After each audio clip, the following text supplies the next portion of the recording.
Welcome back خواتین حضرات. حسین حقانی صاحب, 56 صفحات کی وش لسٹ آئی, تو پھر اس کا کیا ہوا وش لسٹ کا؟ یعنی یہاں سے بھی کوئی وش لسٹ تھی, امریکہ سے بھی, اور وہ وش لسٹیں آپس میں ٹکرا گئی اور کچھ بات نہیں بنی, کیا ہوا؟ پہلی بات تو یہ ہے ڈاکٹر صاحب کہ یہ میڈیا میں کہا گیا ہے کہ 56 صفحات کی وش لسٹ ہے. وش لسٹ نہیں ہے. یہ ضرور ہے کہ ہم نے ایک دستاویز امریکہ کے ساتھ تبادلہ کیا ہے اپنے اسٹریٹجک ویژن کا, کہ ہماری کیا اسٹریٹجک کنسیڈریشنز ہیں. دیکھیے امریکہ کا نظام جو ہے اس وہ تیار جی ایچ کیوں نہیں کیا تھا؟ نہیں, وہ سب نے مل کے کیا تھا. اس کی بھی کہانی سناتا ہوں. ذرا دیکھیے, ہمارے ہاں سے ایک اسٹریٹجک ڈاکیومنٹ کی ضرورت تھی کہ بھئی ہمارا اسٹریٹجک پیراڈائم کیا ہے, ہم کن چیزوں کی وجہ سے ہم نے اگر کوئی پالیسیاں بنائی ہیں, ہمیں خدشات کیا ہیں, ہماری قومی سلام. وزیر اعظم نے کہا کہ قوم بہت بڑی خوشخبری سنے گی اور توقعات سے زیادہ, تو کوئی بات تو سامنے آتی ہے نا. جی, بنیادی طور پہ ہماری توقعات یہ ہیں کہ ہماری قومی سلامتی کے تقاضے امریکہ سمجھے گا. ہمیں خبر ہے کہ ہم 100% اتفاق کی توقع نہیں رکھتے کہ جس طرح ہم اپنے دشمن کو دیکھتے ہیں اس طرح دوسرا اسی طرح دیکھے, یہ ضروری نہیں ہے, لیکن اسے پتہ ہونا چاہیے کہ ہمارے خدشات کیا ہیں. اسی طریقے کے ساتھ افغانستان کے حوالے سے ہماری کیا فکر ہے, ہمیں کیا سوچ ہے, ہم کیوں چاہتے ہیں کہ افغانستان میں ہماری ایک دوستانہ حکومت, ہم نے افغانستان کے لیے کیا قربانیاں دی ہیں, ہم نے کیا دہشت گردی کی وجہ سے ہم نے کیا قیمت ادا کی ہے, ہمارے ہاں کس طریقے کے ساتھ شہری اور فوجی دونوں ہمارے شہید ہوئے ہیں بڑی تعداد میں. ہم نے 1,47,000 سپاہ جو ہے وہ افغانستان کی سرحد کے ساتھ لگائی ہوئی ہے, انہیں خطوں میں وہ آپریٹ کر رہی ہے, اس کی تفصیلات ان کو بتائی ہیں. پھر ہمارا پانی کا بحران ہے, اس میں ہمیں کتنی فکر ہے, ہم کیا چاہتے ہیں, ہماری کیا توقعات ہیں. ہماری معیشت ہے, اس معیشت کے لیے ہم اگر ہمارا کوئی اسٹریٹجک پارٹنر ہے اور ہمارا دوست ہے تو وہ کیا کر سکتا ہے کہ ہمیں. دیکھیے وہ ہسپانوی زبان میں کہا جاتا ہے کہ مجھے آج کے شام کے کھانے کے لیے مچھلی مت دو, مجھے مچھلی پکڑنے کا کانٹا دو اور مچھلی پکڑنی سکھا دو تاکہ میں دریا سے مچھلیاں پکڑ کے روز شام کا کھانے کا اہتمام کر سکوں. تو ہمارے لیے وہ کیا کر سکتے ہیں کہ ہمیں امداد نہ لینی پڑے بلکہ ہماری اپنی معیشت جو ہے اس کے اندر ایک سیلف پروپیلنگ ڈائنامک پیدا ہو جائے کہ خود بخود آگے بڑھتی چلی جائے. تو یہ کام کیا گیا ہے اسٹریٹجک ڈائیلاگ کے دوران. کرپشن کا معاملہ بار بار اٹھتا ہے, یعنی جب انویسٹمنٹ کی بات ہوتی ہے تو کرپشن کی کہانی آ جاتی ہے. لوگ کہتے ہیں کہ جی آپ کے ملک میں, یعنی آپ بھی ظاہر ہے یہاں پہ اگر انٹریکٹ کر رہے ہیں اور انویسٹر سے کہہ رہے ہیں کہ جی آپ آئیے اور پاکستان میں انویسٹ کریں, تو وہاں سے آ رہی ہیں کرپشن کی سٹوریاں. تو پھر یہ کس طرح سے, یعنی کچھ اپنا ہاؤس جس حکومت کو آپ ریپرزینٹ کر رہے ہیں وہاں پر بھی کچھ یہ معاملات ٹھنڈے ہوں گے تو آپ آدھا کے چلا پائیں گے؟ پہلی بات تو یہ ہے کہ مجھے حکومت نے نامزد ضرور کیا ہے, مجھے حکومت نے چنا ضرور ہے, لیکن نمائندگی میں پاکستان کی کرتا ہوں, یہ واضح ہو جانا چاہیے. سب کی نمائندگی کرتا ہوں.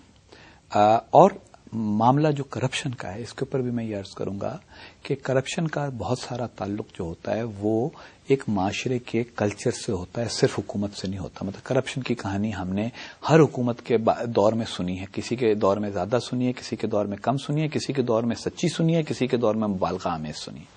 تو یہ تو ہمیں اپنے معاشرے میں تبدیلی لانی ہوگی, اور انشاءاللہ تعالی آپ, میں, ہم سب اگر اس پہ عزم اپنا مصمم کر لیں تو ہم اپنے ملک سے کرپشن ختم کرنے کی, یا اس کو ختم تو نہیں ہوتی, اتنی کم کرنے کے قابل برداشت, ابھی بات کرتے ہیں نا, اس کو کم کرنے پر ہم کر لیں گے. کوشش ہماری ہونی چاہیے بطور قوم, اور ہمیں کرپشن ختم کرنی چاہیے. لیکن یہ میں آپ کو بتا دوں کہ اور بھی بہت سے ممالک ہیں, مثلا ٹرانسپیرنسی انٹرنیشنل کی رپورٹوں کا پاکستان میں حوالہ دیا جاتا ہے. ٹرانسپیرنسی انٹرنیشنل کی رپورٹوں میں چین کے بارے میں کہا جاتا ہے کہ وہاں بہت کرپشن ہے, لیکن چین میں تو سرمایہ کاری بند نہیں ہو رہی. ہمارے پڑوسی ملک کے بارے میں کہا جاتا ہے کہ وہاں کرپشن بہت زیادہ ہے, لیکن وہاں تو سرمایہ کاری بند نہیں ہو رہی. تو سرمایہ کاری کے معاملے میں کرپشن ایک فیکٹر ہے, لیکن صرف ایک ہی فیکٹر نہیں ہوتا سرمایہ کاری کے معاملے میں. اگر سرمایہ کار یہ ورک آؤٹ کر لیں کہ جو کرپشن فیکٹر ہے وہ ہمارے جس کو کہتے ہیں کاسٹ آف ڈوئنگ بزنس, اس کے اندر ایبزارب ہو سکتا ہے, تو پھر وہ اس کو مائنڈ نہیں کرتے. مسئلہ جب ہوتا ہے جب کرپشن پروجیکٹ کو ختم کر دے. اس کی ایک چھوٹی سی مثال دیتا ہوں. اگر آپ کو یاد ہو تو 1993 سے 96 تک جو حکومت شہید محترمہ بے نظیر بھٹو کی تھی, اس نے انڈیپینڈنٹ پاور پروڈیوسرز کو پاکستان میں آنے کی دعوت دی اور سرمایہ کاری کا موقع دیا. اس وقت 6 سینٹ کا ٹیرف تھا پر یونٹ بجلی کا کہ وہ آ کے بنا. اپوزیشن نے کہا جی یہ تو کرپشن ہو گئی. اچھا وہ سارے پروجیکٹ جو تھے وہ روک دیے گئے. آپ کو یاد ہوگا آپ کے شو میں آپ کے اکثر مہمان ہوتے ہیں سابق سینیٹر سیف الرحمان صاحب جنہوں نے مجھ سمیت بہت سارے لوگوں کو نشانہ بھی بنایا انتقام کا اور انتقامی کارروائیوں کا. اور کاغذ ہوتے ہیں, ثبوت ہوتے ہیں. اگر اتنی ثبوت تھے تو عدالتوں میں مقدمے چلا کے فیصلہ کیوں نہیں کرا لیے؟ اگر پاکستان میں آج بجلی کا بحران ہے تو اس کا نتیجہ یہ ہے کہ ہم یہ سمجھ نہیں پاتے کہ کرپشن کا خاتمہ ایک چیز ہے جس کی ضرورت ہے, لیکن دوسری طرف ملک کو بعض چیزوں کی بھی ضرورت ہے, بجلی کی ضرورت ہے, توانائی کی ضرورت ہے. میرا یہ خیال ہے کہ امریکہ میں جو سرمایہ کار ہیں, جو امریکہ کی حکومت ہے, وہ یہ بات سمجھتی ہے.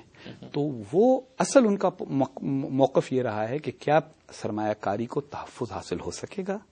یہ تو نہیں ہوگا کہ پروجیکٹ شروع ہو اور ادھورا رہے. جو بندہ وہاں ڈیل کر رہا ہوتا ہے بیٹھ کے, وہ اس ڈیل میں اس جو پاور میں جو سیٹ پہ بیٹھا ہے اس کا کٹ ہے, اس بندے کا کٹ ہے. اس بندے نے اپنے فیوریٹ کو ڈیل کرا کے اتنے % رکھا ہے, اور وہ کہتے ہیں کہ یار یہ بندہ نہ چلا جائے کہیں کیونکہ ڈیل ہماری, پیسہ اس کے اکاؤنٹ میں جا رہا ہے. ڈاکٹر صاحب یہاں پہ تو بہت سخت قواعد اور قوانین ہیں, اور پھر گورنمنٹ ٹو گورنمنٹ جو معاملات ہوتے ہیں اس میں تو ایسا ہوتا بھی نہیں. گورنمنٹ یہ تو پرائیویٹ سیکٹر کے ساتھ ہوتے ہیں نا.